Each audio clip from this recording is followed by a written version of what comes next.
Greetings, magical mages and spiritual sages. This is the Age of the Mage podcast, and we're on episode 59. We happen to be in the middle of, coming into the middle of April, and so we're well into the Aries energy.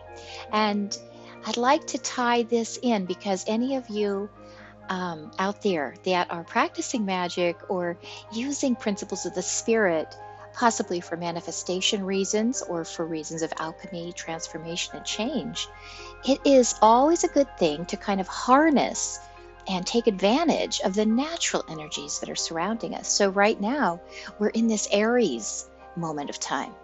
And it comes around, right, every year in the Western horoscope. And it starts approximately March 21st, around the equinox actually, and then it lasts until April 21st. And so people born within that time period are considered to have a sun sign of Aries. So the energy that's around at the time when the Aries is pervasive, it's a fire sign. It's full of passion and drive and can be dramatic, can have ups and downs, can be emotional. Also is the Aries energy is passionate, it's caring, it's very quick. You could be quick to anger, but then it's also quick to release anger if it's unimpeded and if it is allowed to properly, move through the system. And so Aries makes a very fine leader. Aries is also a cardinal sign in astrology. And so these cardinal people really love to lead out. They like to make their own decisions about their own life. This is very important and critical to cardinal people. And Aries is one of those. So we see this kind of heated, spontaneous, passionate energy. Aries can make very good salespeople because they connect so strongly to vision and their causes and the things they believe in. Aries is also named after the god of war, the Greek god of war, Aries. And so there is a warrior energy that does often prevail during the times of Aries. And we can think of war in so many different ways, right? That war could be negative, of course, and wars can be fought for, agendas that aren't worth lives, really, and yet we can get dragged into those kinds of wars, those kind of skirmishes and battles that really hurt people and they're unnecessary. But there's also another kind of war energy that might be, worth standing up for. And that's the fight for the right. That's when we do have to stand up for something that is valuable. And it's very hard at the principle, at the center of the matter. It's important. And those things can be taken from us or could be challenged sometimes. And that warrior spirit is necessary to say, no, I'm going to fight for that. That's something that is priceless, that's valuable, that I need to hang on to, that I guess if you're going to push me up against a wall and I have no other choice, I guess I have to go into warrior mode. I guess I have to fight. So we see this going on in our world right now. There's a lot of push. There's pushback on all sides, really. And there's just so many narratives floating around and belief systems that are clashing with each other. And different groups are rising up that perpetuate one narrative or story. And of course, that is in complete opposition to another group's narrative or story, and that clashes with it. And we have a lot of that going on in our world and in our atmosphere right now. I think it's for a reason. I think that we have to fight for what is right, and I think the truth is trying to make itself known. I think things are trying to come out into the light, and I think many things are going to be worth the fight and worth the warrior energy. And I'm just asking any of you that are out there that carry the warrior as a magical archetype to really feel you're privileged. You're here at a time when we're going to need you. We're going to need that spirit to lead us and help direct us in the ways where we need to see what's worth fighting for and what's not. Where are we being manipulated to fight for something that may not even be in our best interest, and where we might not be fighting enough for something that we should we should be standing up for and we should be fighting for. All right, so it's kind of an overview of lots of the traits that come with Aries and the energy that surrounds it and how we're even seeing it in the world at large, right? Now, let's take this down to the personal level and down to your personal magic, something you might want to do this very day, this month, so that you could harness this as one of your major correspondences. In magic, what happens is that we take advantage of natural things that are archetypal in some way or are attached to quantum packets of certain types of energies that carry energy signatures.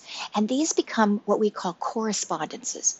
In other words, if we want to um, think of something, if we want to enhance our water, or we're cooking a soup and we want to enhance the flavor, we might place a seashell, a charged seashell on our counter and let that seashell energy impart its flavor and its salt and its connection to water into the atmosphere around us. So it's a correspondence, right? It's an actual item that corresponds with something we're trying to achieve, reminds us of the element of water, so on and so forth. So in magic, there are elaborate tables of correspondences. Everything, if you want to get very, very particular, and you are planning a ritual or you're planning a visualization or a manifestation, an incident where you want to manifest something, you might really want to consult a full correspondence manual and say, all right, the best time for me to do this is obviously going to be on a Wednesday, at a full moon, and during the month of September, and so lots of things start happening. The color of the candle that you might want to use, and you can get as detailed as you'd like with this. And mainly what happens is correspondences work on two levels. Number one, they trigger subconscious reactions in the magician themselves, in the magicians. So in other words, if the color black is somber, if it means darkness, almost universally, if that is something that triggers in you a somber mood, a dark mood, a quiet mood, a nighttime mood, and then you drape your altar in a cloth that's black, or you dress in a black robe, or you light a black candle, that is going to trigger the meaning of black to you as the working magician, as the practitioner. It's going to bond you to your words at a little deeper level than if you didn't bring in this extra item, this extra energy, so to speak, through the color of the black. If you are if you're trying to enhance a love relationship or heal a love relationship, and if colors of pink and red signify love to you, then a pink, surrounding yourself with 4 pink candles and a red one in the center for the passion, and hearts, the shape of hearts, cut out and laid around you, or whatever love means to you can become a correspondence. You can look up on tables what day of the week is best to do love spells or love enhancement work. And so all these things can start tying in. So one way that correspondences work is to trigger deep symbolism in the magicians themselves. The other way is that they can actually carry, completely objectively separate of the magician or the spiritual worker's thoughts, they can actually carry their own energy. So, for example, water carries the energy of water and all that that means, regardless of what the magician feels about water. Now, that could affect, the feelings could affect if the person had nearly drowned when they were a child and is very uncomfortable in settings that have water, large bodies of water, then that's not going to bring the same peaceful feeling to that person that maybe another person just craves sitting by a lake to do a meditation or something, because that brings extra peace, extra calm. So yes, there is some perception that's involved on the part of the magical worker here, but there are different types of things that just have their own energy packets, so strongly a part of them that they will bring that into the space regardless of the perception. So when you light a candle, you are bringing fire into your space. And again, you might have some effect on, or that might affect you as an individual in different ways, but nonetheless, fire is present, and all that fire means and all that fire represents and all that fire can offer you is going to be coming into your space. So correspondences act in these two ways. They bring their own energy, and they also trigger energy in the observer, in the practitioner. So when we say let's bring the energy of Aries into our work on a personal level, that is simply to be cognizant of what does Aries mean, and you're doing your work in the month of Aries, in the month that this energy is being celebrated, in the month where those who have their birthdays and consider themselves personifications of the Aries energy, where they are thinking about themselves. And so the air and the etheric network that connects us starts getting filled up with Aries energy at this time. And you can harness that. So let's go back again. I digressed, didn't I? Let's look at your personal desires. It's a great month to commit to a type of a process that you're going to fight your way through a little bit. So it doesn't have to be a negative, but I'm trying to think of a word that doesn't bring up negatives. You're going to stand in some form or fashion to, a stance, a belief that you have, and you need extra strength to do that, perhaps. So, in other words, you're going to have the resilience of a warrior. You might do some work along these lines if you find yourself being challenged in a certain area of your life. Just invoke the Aries spirit into yourself and say, I can do this. I can come out on top of this challenge because I'm harnessing all this power of a passionate warrior that's willing to fight for the right causes. All right, so that's one thing you could do. You can use the Aries passion to start something. And I say the word passion, and of course, yes, we might think of love. In other words, we might say, oh, great time to start a relationship. Well, maybe, but it also has to do with any project, a project that needs the injection of your passion. It needs you to care about it. So let's say there's been something near and dear to your heart that you just haven't really started yet. You haven't known how to do it. Well, do a simple little manifestation spell. Write it down on paper and burn it in the fireplace and say, get that Aries energy focused and say, let's start this. Help me get the inspiration for the first step I need to take. Blend it with the fiery energy of starting things and warming things up and heating things and getting things boiling, getting things going. You just use your imagination, of course, always, to draw upon the various meanings that Aries is associated with, and plan some of your visualizations, some of your spell work, some of your prayer work, whatever you're doing, even perhaps if you are one that connects with other beings, angels, galactic beings, whatever they may be. And it may be a month to try to understand others who have the warrior spirit. You might ask for information. Let's say that you are just a peaceful, very calm person by your nature, and that most of the time you're spending time with healing ideas and peacekeeping, and your life goes fairly smoothly and there's not a lot of drama. And let's say you're kind of challenged to understand another type of person, like why does that person always have such drama going on? Or maybe you're not understanding that someone else wants to fight for something and you're like, don't fight it, just relax. Maybe your natural personality does not really understand that fight, that drama, and some of those high ups and downs, passionate things that happen to the Aries. Well, this might be a time to say, I'd really like to understand that better. I'd like to feel how, I'd like to understand why, how, and what makes these people tick. And that could be something you go for in broadening your compassion, broadening your understanding. And there are beings all around that really encapsulate the Aries energy.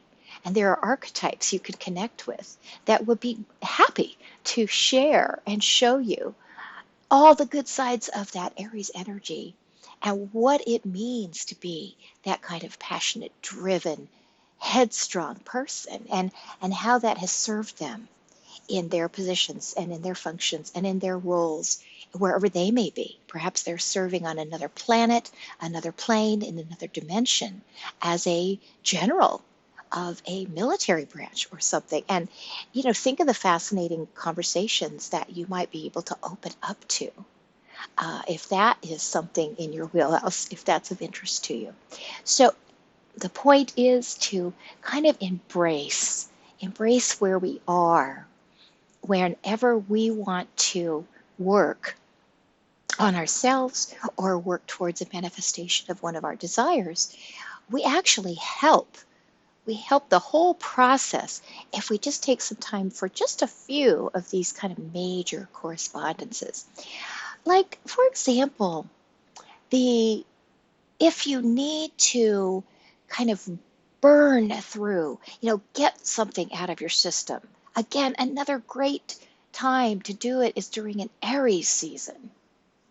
Um, you know, Purity cleanses that could refresh you by just getting a brand new start. Again, Aries energy. And so it's just a fabulous gift. We get one every month. We get a different energy cycling through in the Western horoscope system.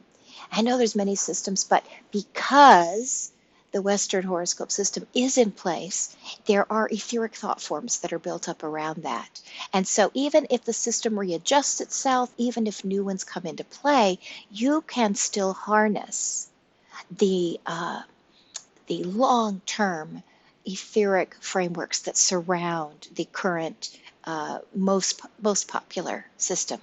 And so there's power there, even if new things come into play and things change. From a magical point of view, there's quite a bit of power to harness. So I would just encourage you to keep this in mind. And of course, another simple correspondence that you could always think about is the phase of the moon. So if you are not um, someone who is going to go shop around for elaborate lists of correspondences to incorporate into your practice. Certainly, knowing the month and knowing what kinds of energy are moving through the air, moving through the system, that's great. And here we are in Aries. And also the phases of the moon. These are really easy. They're easy for everyone to spot. There's wonderful apps that you can download and just kind of keep track of whether that moon is waxing or is it waning. And we've discussed this before, but waxing, you're going towards the fullness of the moon, so you're growing. Okay. So anything that you want to grow and expand and build upon and begin and start and see growth in, that's what you would want to maybe coordinate that work with a waxing moon, if possible, right? If possible. Because then you're really lending. So then you're carrying Aries energy and the moon energy. So all of a sudden you've brought two very powerful etheric correspondences to bear on your personal work. Now the waning moon, that's after the full moon, and it comes down. Okay, it from our point of view, it looks dark, dark, dark, darker until it's gone again to the dark of the moon. So that waning period is suggestive of cleansing things, diminishing things, darkening things, eradicating.